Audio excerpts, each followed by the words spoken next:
Let me tell you how glad I am to be with you again, and how much of a privilege it is for me to be able to visit with you. I hope you have the same feeling. I've admired this character in the Old Testament, Nehemiah, for a long time. I don't preach about him as much as some people I know. I have found that Nehemiah has become a bit of a favorite Old Testament character for people who want to lecture or preach on the possibilities and the skills of leadership, because Nehemiah was a remarkable leader. He had first been a servant to the king of Persia. And you may say to yourself, being a servant to the king of Persia is not exactly leadership training. But of course it is, because living with the household of the king and then having the special responsibility of being the cupbearer to the king, that meant that every day Nehemiah walked in the presence of the king.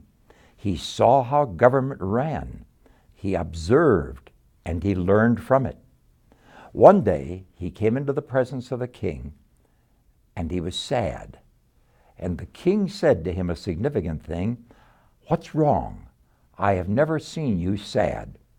Now that says a great deal for Nehemiah, that he was a man of a placid, steady temperament, apparently enjoying the blessing and the joy of the Lord, even though he was a captive from his nation, Judah, living in captivity into which he'd been born in the land of Persia and in Babylon before that.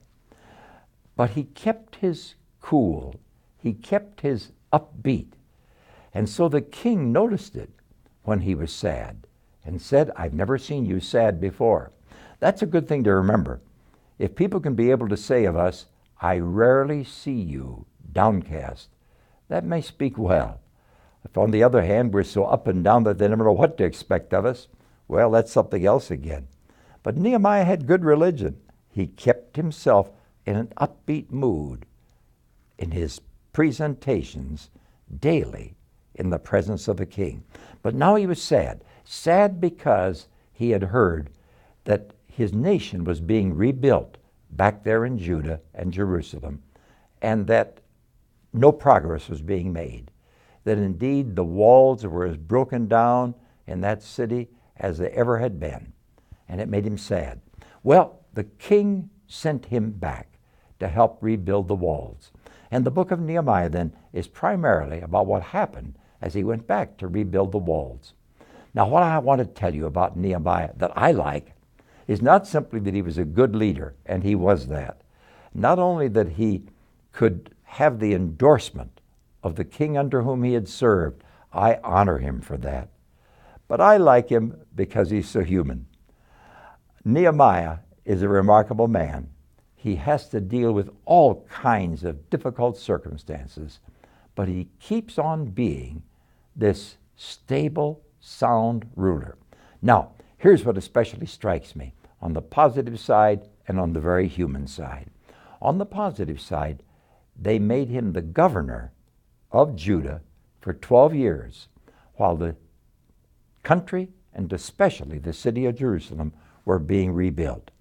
So he was a man with great responsibilities and made the governor of the land. And he bothers to tell you in this book that he did not receive his governor's privileges.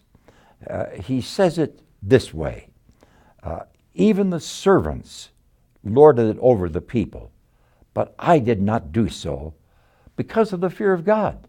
He said, "I wouldn't lord it over other people. I'm afraid of God." That was good. He knew he was under God. Therefore, he knew better than to lord it over other people. And then he goes on to say, "Yet for all the responsibilities I had," I'm reading from chapter 5 of Nehemiah, "I did not demand the food allowance of the governor because the service was too heavy on this people." This again is the quality of this man, that he would not take the advantages he had as governor. He wouldn't eat the special food the governor got to eat because his people needed so much that he couldn't enjoy that luxury. And then he adds the human touch that I love him for. He says, "Remember for my good, O my God, that I have done this for this people." He wanted God to notice that he had sacrificed himself, hadn't taken advantage of his position, hadn't lorded it over people. And he said simply, "Lord, I hope you notice that too, and that you'll remember it when you judge me." I like Nehemiah. He was a good human being. He was a great governor and a great leader. I like him for the fact also that he was human enough to say to the Lord, "Lord, I hope you notice this, and I hope you'll keep it in your record." That's what I want to tell you about today, and I thank you for visiting with me. God bless.